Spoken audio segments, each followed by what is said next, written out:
He sold my wedding dress without knowing who it was for. That's how this story begins, dear, with a folded piece of lace, a box that smelled faintly of cedar and thyme, and a mistake made by someone who thought they were doing the right thing. I suppose I can't really blame him. After all, how could my grandson Ethan have known what that dress truly meant? He's a good boy, kind, polite, the sort who still holds doors open and calls every woman ma'am. But he's young, and youth often rushes through life like wind through a hallway, quick to tidy up, quick to move on, too quick to look closely.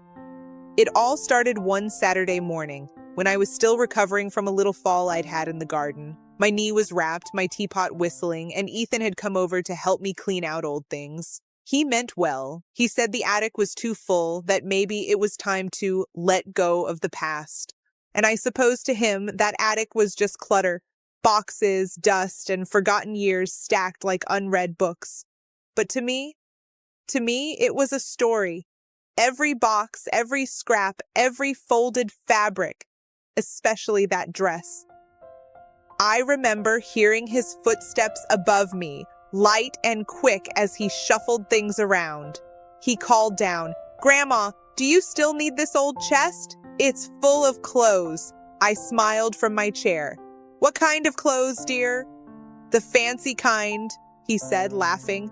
"Lace and buttons. Looks ancient." I froze for a second. Ancient. That word made my heart wince a little. "Be careful with that one," I said. "It's fragile." "Got it, Grandma," he answered cheerfully. And that was the last I heard of it that day. When he came downstairs later, dusty and proud, he said, "I took some things to the donation center. You'll have so much more room now." I smiled because that's what grandmothers do. We smile even when we feel the air go still around us. That night, I couldn't sleep. Something inside me tugged gently, like a quiet knocking from the past. So I climbed those attic steps myself, slow, careful, my knees protesting with every creak. The chest was gone, the one Henry, my late husband, built for me the year we married. The cedar wood still carried his scent after all these years, warm, safe, steady. And inside that chest had been the dress. Not just any dress, the one I sewed by hand, thread by thread in 1961. It wasn't fancy. We couldn't afford fancy, but it was ours. Cream-colored cotton, trimmed with lace borrowed from my mother's tablecloth. Every stitch told a story of hope, of love, of promises made when the world was still kind and new. And tucked inside the hem, where no one else knew, was a tiny folded note from Henry. He'd written it the night before our wedding. I'd hidden it there, close to me, where no time or loss could ever touch it. Now it was gone, given away to strangers who would never know its song. The next morning, when Ethan came by to check on me, I was sitting at the table with my tea, staring at the empty space where the chest had once stood. He noticed right away. "Grandma, are you all right?" he asked. I nodded slowly. "I'm fine, dear. Just thinking." He frowned, sitting across from me. "About what?" I looked up at him, those same green eyes his grandfather once had.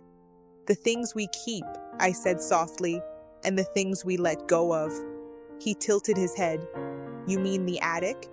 "Yes," I whispered, "and everything inside it." He hesitated.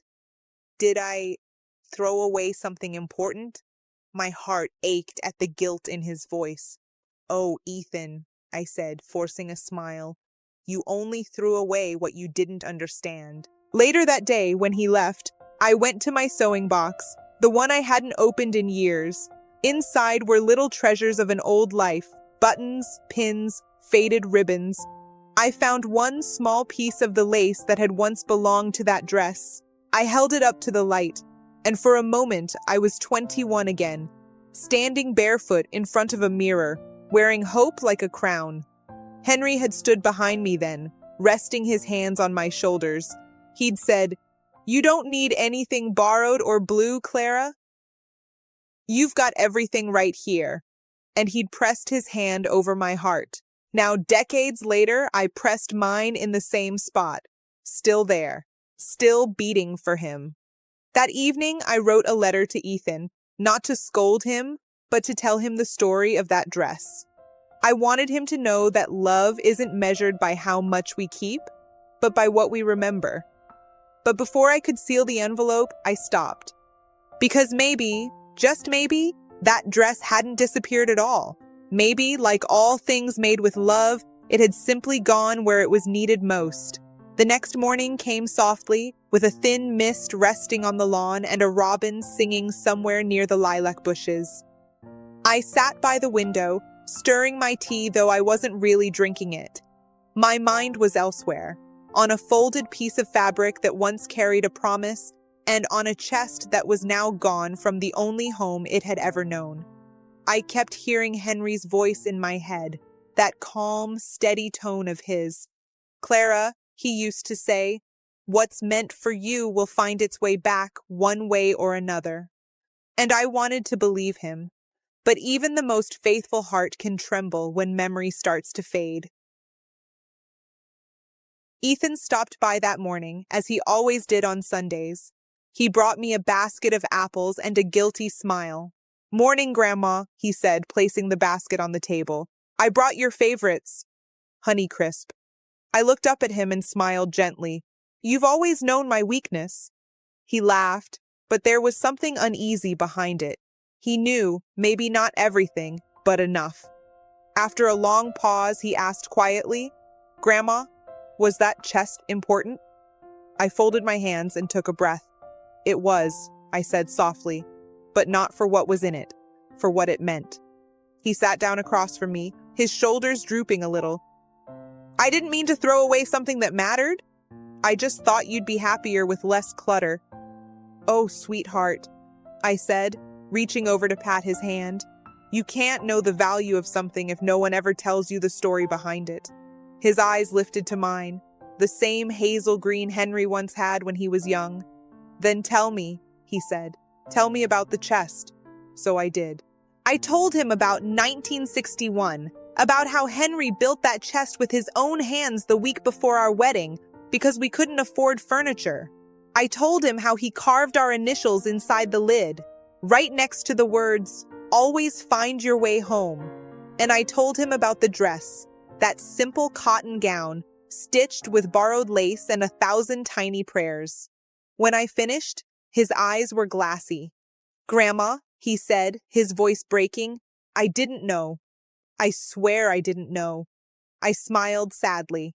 "You weren't supposed to know, dear. That's what happens when stories stay in boxes instead of hearts." He stood up suddenly. "Where did you take it?" "The donation center." "Which one?" "Maple Street Thrift," I said, surprised. "I'm going there right now," he said, already halfway to the door. "Maybe it's still there." I watched from the window as his car pulled out of the driveway. For a moment, I wanted to stop him, to say, "Let it go." But then I remembered Henry's words again. "What's meant for you will find its way back." Maybe this was the way. The house was quiet after he left, except for the ticking of the clock and the hum of the refrigerator. I went to the sewing room, a small space filled with fabric and the scent of lavender, and opened my old sewing box. Inside were scraps of lace, ribbons, and a few buttons from the dress. I ran my fingers over them, wondering what story they were telling now, wherever they were. I imagined someone lifting that dress out of its box, a stranger, maybe a young bride, and seeing not an antique, but a beginning. And perhaps that's what it was always meant to be, not just mine, but a gift for the next soul who needed it. Still, deep down, I hoped Ethan would find it, because sometimes love just wants to come home, even if only for one last visit. By afternoon, the sky had cleared. A few hours passed before I heard the familiar sound of Ethan's car in the driveway again. I stood by the kitchen window, heart thumping softly. He came in carrying a small paper bag and an expression I couldn't quite read, part relief, part wonder.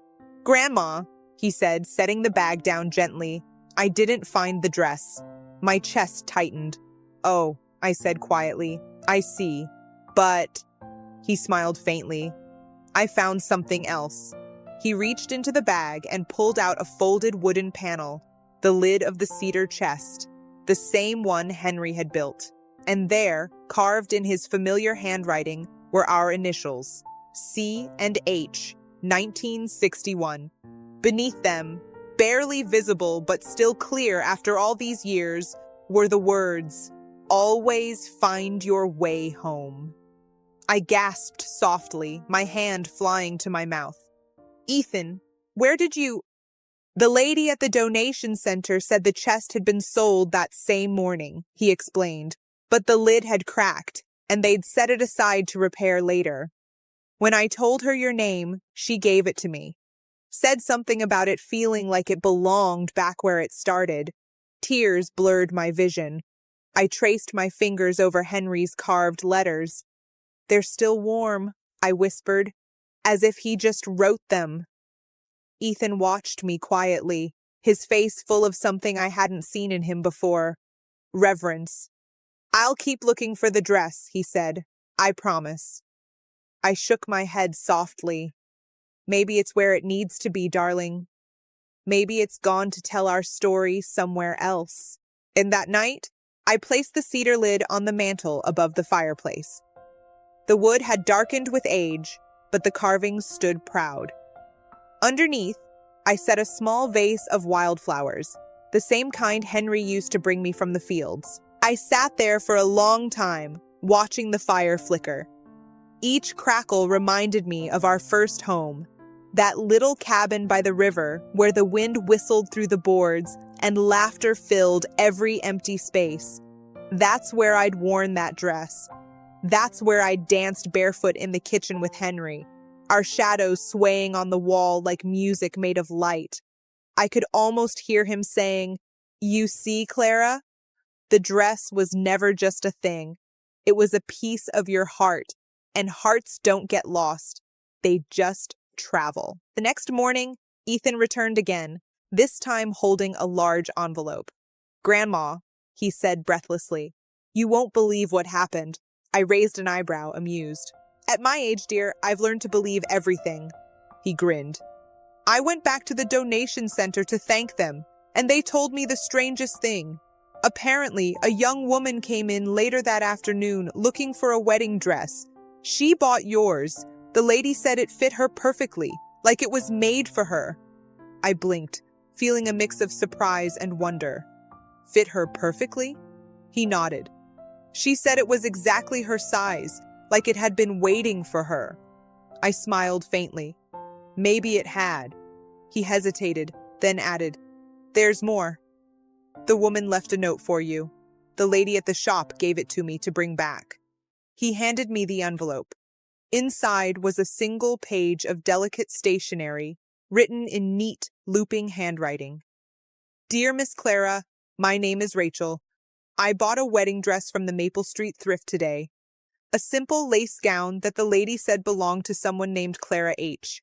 I didn't know why, but I felt drawn to it the moment I saw it. When I tried it on, I cried. It fit like a memory I didn't know I had. The woman at the counter told me it came from an old cedar chest. She said you once lived nearby. I just wanted you to know I'm wearing it next month on the day I marry a man named Henry. He's kind, quiet, and loves building things with his hands. I don't know if you'll ever read this, but thank you. Your dress has found another beginning. With love, Rachel Carter." I pressed the paper to my chest. Tears welled up, not from sorrow this time, but from something larger. Grace, maybe.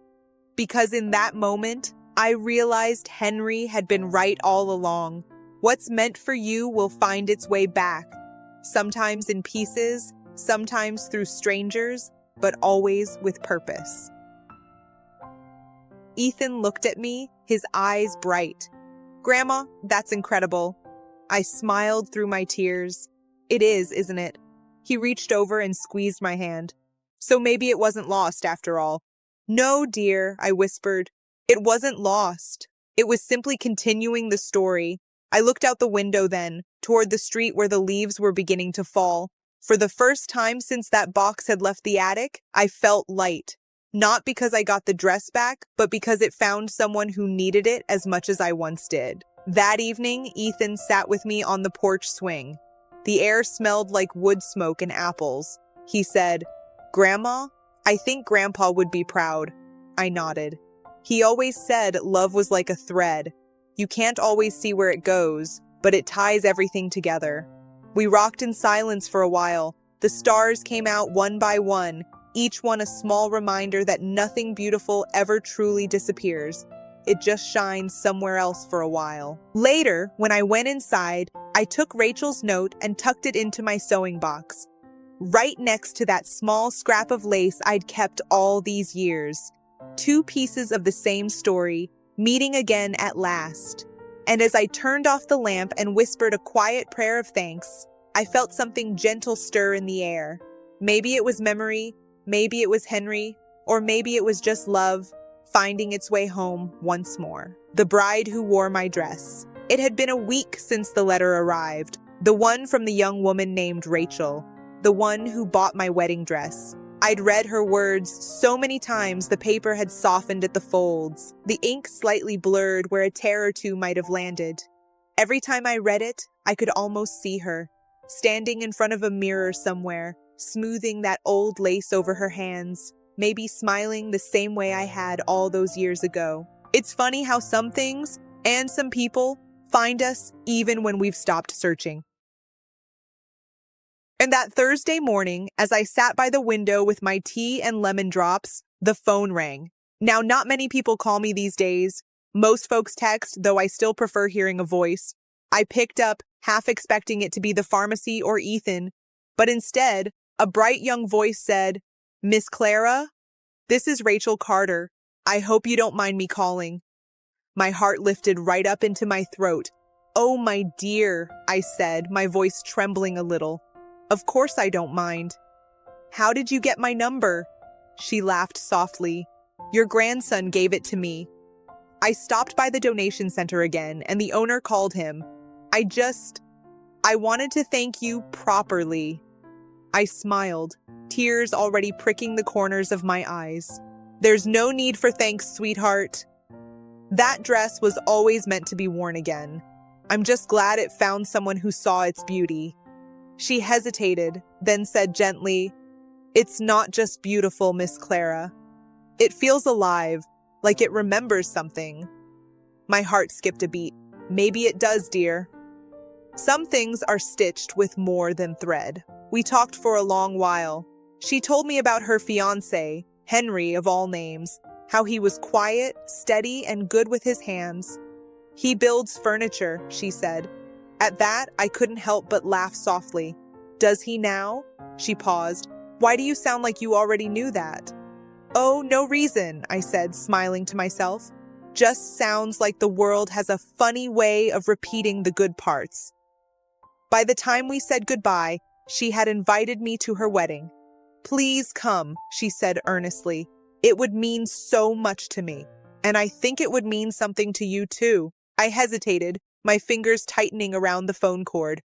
"Oh, my dear, I don't know if—" "Please," she said again, her voice soft but sure.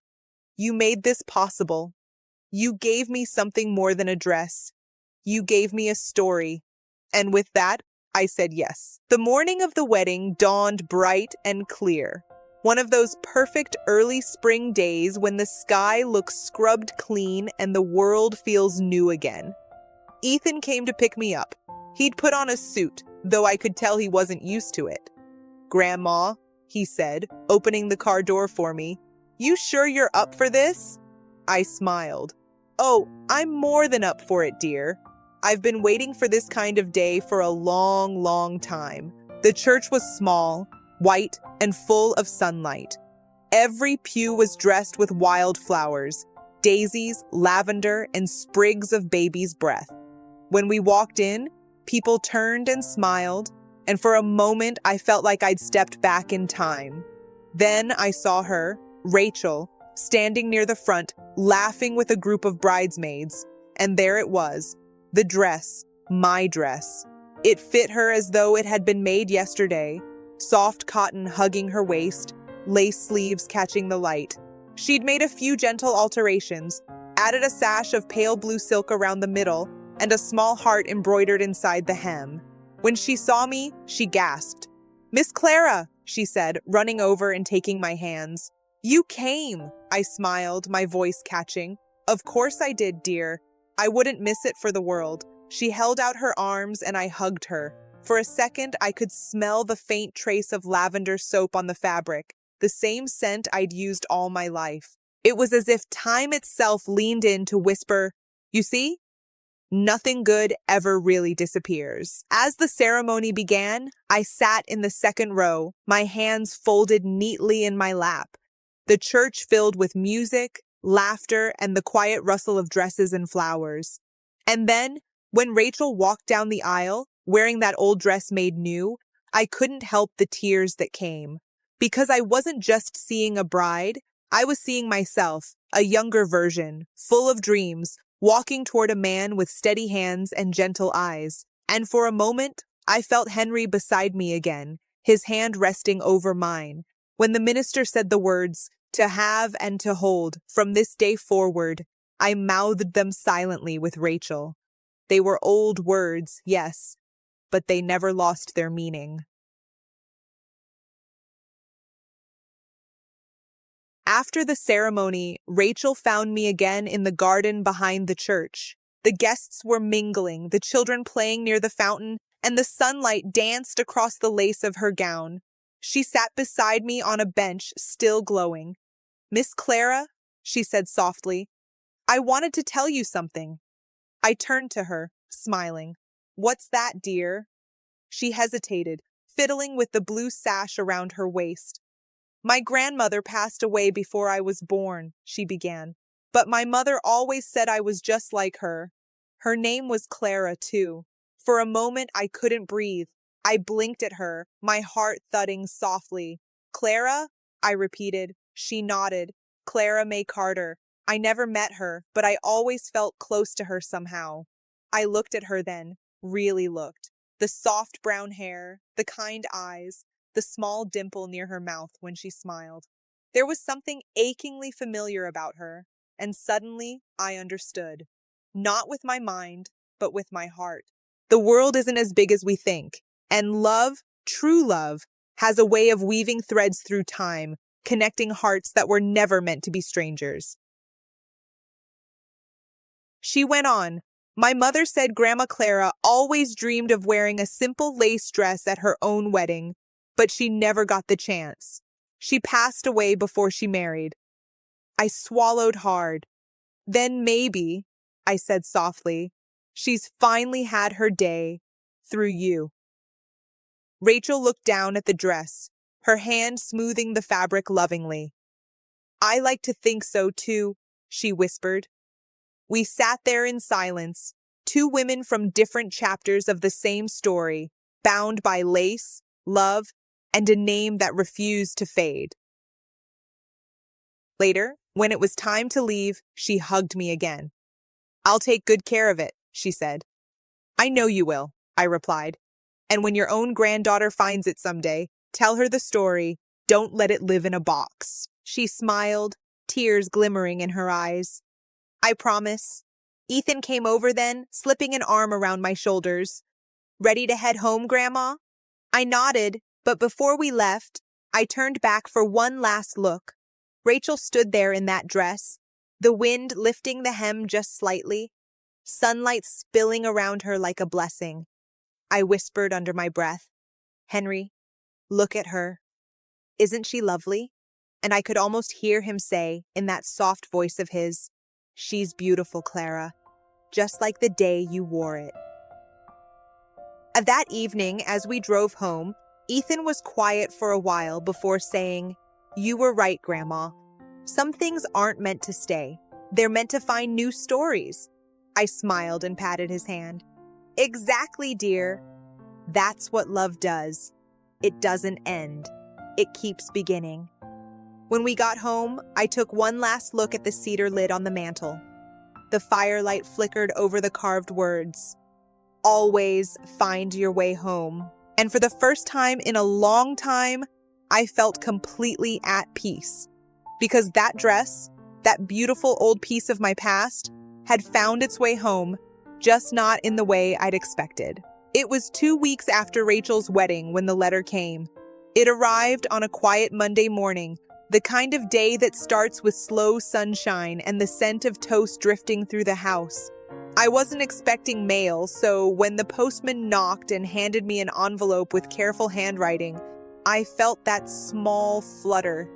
The one that comes when life still has surprises tucked away for you. The return address said Rachel Carter. I smiled, setting down my cup of tea before opening it carefully. Inside was a letter, and something small wrapped in tissue paper. The letter began just like her first one, in that gentle handwriting that leaned a little to the right. Dear Miss Clara, I hope you're well. Henry and I returned from our honeymoon a few days ago, and something happened that I can't quite explain. Something I think you need to know. When I unpacked the dress to have it cleaned, the seamstress noticed a loose thread at the bottom hem. She tugged at it gently to fix it, and a tiny folded note slipped out. It was old, yellowed, but the writing was still clear. It said, To my Clara, if you ever lose your way, follow this stitch. It leads you home. It was signed simply H. Miss Clara, was that your Henry? Because if it was, then I think he wanted you to know he kept his promise. Through me, through this dress, through all the years between. I've enclosed the note with this letter. I think it belongs to you. With love, Rachel. My hands trembled as I unwrapped the small tissue parcel. Inside, there it was. That little piece of folded paper I hadn't seen since 1961. The edges were frayed now, the ink faded to a soft brown, but I'd have known Henry's handwriting anywhere. That familiar slant of his letters. Steady, sure, unhurried. The kind of writing that looks like it believes in what it's saying. I read the words again and again until the tears blurred them. To my Clara, if you ever lose your way, follow this stitch. It leads you home.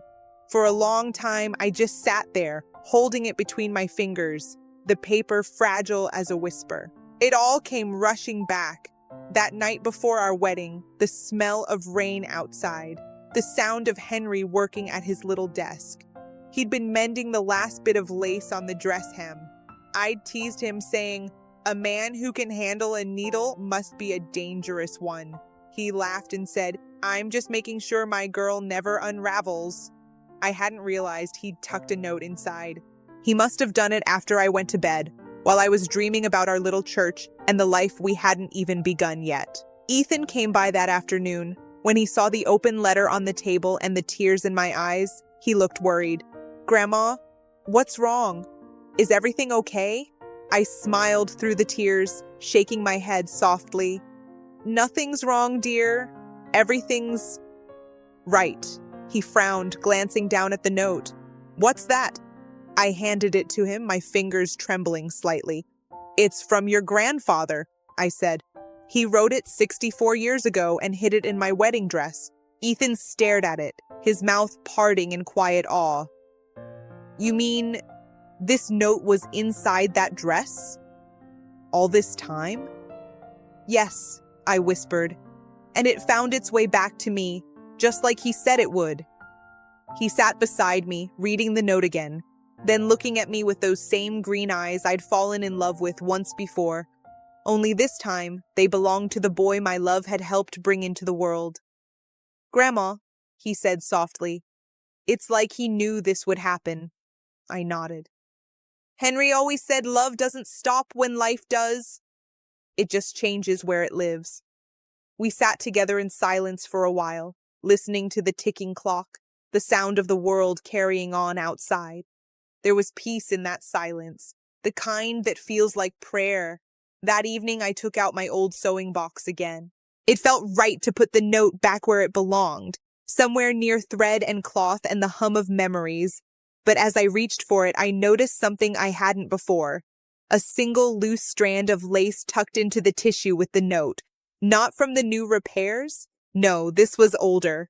It was from my dress. the one I'd stitched myself all those years ago. I smiled. Still hanging on, aren't you? I murmured. I threaded a needle and tied that bit of lace around the note, sealing them together with one small, neat stitch. Follow this stitch, he'd written. And I realized he didn't just mean a thread, he meant love itself. Every act of kindness, every story passed down, every forgiveness given, they were all stitches leading us home. Later that night, I wrote back to Rachel. My dearest Rachel, yes, that note was from my Henry, written the night before we were married. I never knew it was there until you found it, which means he found the perfect messenger in you. Keep the dress for as long as you wish, dear. Let it carry your laughter, your memories, and your own stories. One day, someone else will find something hidden in its seams. Not a note this time, but the quiet echo of love that refuses to fade. And if you ever feel lost, just remember what it says. Follow the stitch. It always leads you home. With love, Clara H. When I sealed that letter, I felt something settle inside me, a gentle closing of a circle that had been open for far too long. I looked up at Henry's picture on the mantel, that same soft smile frozen in time. Well, my love, I whispered, your secret's out. And just like you promised, it found its way home. I could almost hear him chuckle, the way he used to when he thought he'd been clever. And I couldn't help but laugh too, tears sliding down my cheeks. Before I went to bed, I placed the note on my nightstand, beside the vase of lilies Ethan had brought the day before. The paper glowed faintly under the lamplight, and for a fleeting moment, I imagined Henry's hand still warm against the words. It struck me then, that dress had carried more than fabric and lace. It had carried love across 6 decades, through the hands of a stranger, through the heart of a bride, all the way back to me. And maybe that's what love is supposed to do. Travel, touch, return. The next morning, as sunlight crept across my quilt, I woke with a thought clear as day. The dress might belong to another bride now, but the note was mine to keep. It was a whisper from the past saying, you did it, Clara. You loved well. You waited, and love remembered its way. I smiled, pressed the paper gently, and whispered back, I followed the stitch, Henry. I found my way home, the stitch that led me home. The house felt quieter these days, not empty, just settled, like an old song that had reached its last, sweet note. Sometimes I'd catch myself sitting by the window, tracing the pattern of sunlight on the floor, and thinking how lucky I'd been to have lived a story long enough to understand its meaning. The note from Henry rested on my nightstand still, tucked inside a small glass frame Ethan had made for me. He'd carved the words, "Follow this stitch," along the bottom edge in soft cedar wood. It matched the lid of the old chest perfectly, the one now hanging above the fireplace. 2 pieces from 2 different times, reunited under one roof, just like us. A few weeks after Rachel's wedding, Ethan came by again, though this time he wasn't alone. He brought his little daughter, my great-granddaughter, Emily. Now, Emily is 6, with freckles on her nose and a laugh that sounds like bells in springtime. She ran straight to me, her little hands full of colored yarn and buttons. "Grandma Clara," she said proudly, "Daddy says you can sew anything. Can you help me make something?" I smiled, my heart warming in that way only children can make it. "Well, what do you want to make, sweetheart?" She thought for a moment, her eyes wide. "A blanket. For my dolls. But it has to be special." "Special, I chuckled softly. "I think I might have just the thing." We went into my sewing room, sunlight pouring through lace curtains, the smell of lavender and thread filling the air. I opened my old sewing box, the same one that held scraps from the wedding dress, bits of ribbon, and that tiny piece of lace tied to Henry's note. Emily leaned in, curious. "What's that?" she asked, pointing at the note under the glass frame on the table. "That, my dear," I said softly, "is a promise." She tilted her head. What does it say? I read it aloud for her, slowly, so she'd remember the rhythm. If you ever lose your way, follow this stitch. It leads you home. She smiled. Did it work? I looked down at her, my eyes softening. Yes, sweetheart. It worked better than I ever dreamed. We began sewing the little blanket together, her tiny hands guiding the fabric while mine steadied the thread. Every now and then, she'd hum a tune, one I didn't recognize, but it made the whole room feel alive. As I watched her, I realized something beautiful. This was the same rhythm that had followed me all my life. The sound of creation, of love stitched into something meant to last. I took one of the older pieces of lace, a corner from my dress that had survived all these years, and showed it to her. Would you like to add this to your blanket? I asked. She gasped softly. It's so pretty. Where did you get it? I smiled. It's from a dress I wore a long, long time ago, on the day I married your great-grandpa. Her eyes widened. You mean Henry? Daddy told me about him. I nodded. Yes, that's right. He used to say everything we love leaves a stitch behind, so we never really lose it. She took the lace gently, as if she somehow understood. Then I'll sew it right in the middle, she said, so it's always part of everything. And she did, her little fingers clumsy but determined, stitching that bit of history right into her own creation. That night, after Ethan had taken Emily home, I sat in my chair by the fire. The blanket we made together lay folded on my lap, still carrying the warmth of her touch. The house glowed softly, the mantel above me holding Henry's carving, the cedar lid, and the framed note side by side. I thought about how every bit of it, the dress, the letters, the people, had found its way back, one by one. It struck me then, maybe life isn't about keeping things.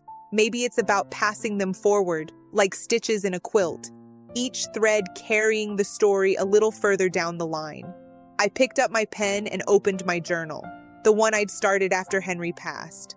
The pages were filled with years of small moments, lessons, and whispers to the people I'd loved. But that night, I wrote something different.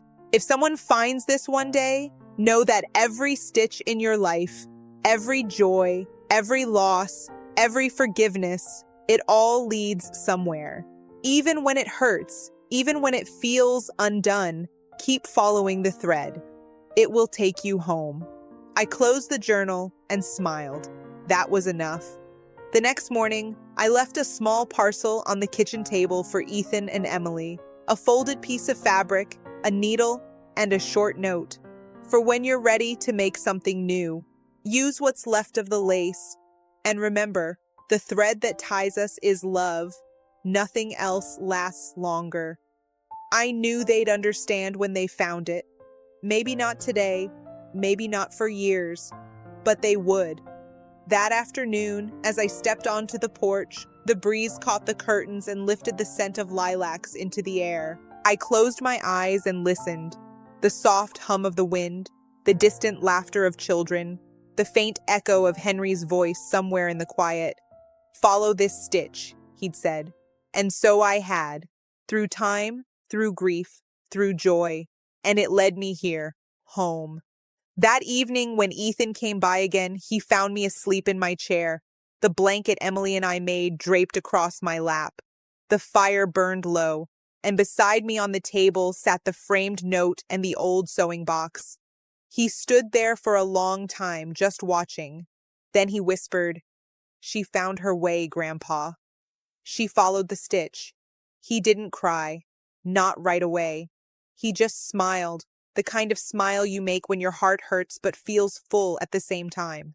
Then, gently, he picked up the blanket and folded it carefully, the same way I used to.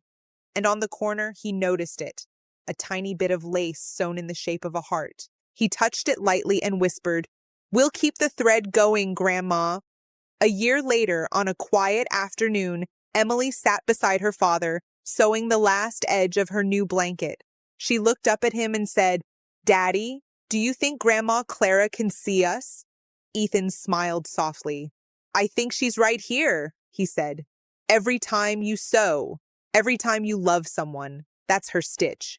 And outside, through the open window, a breeze rustled the curtains, soft and sure, like a whisper from another room.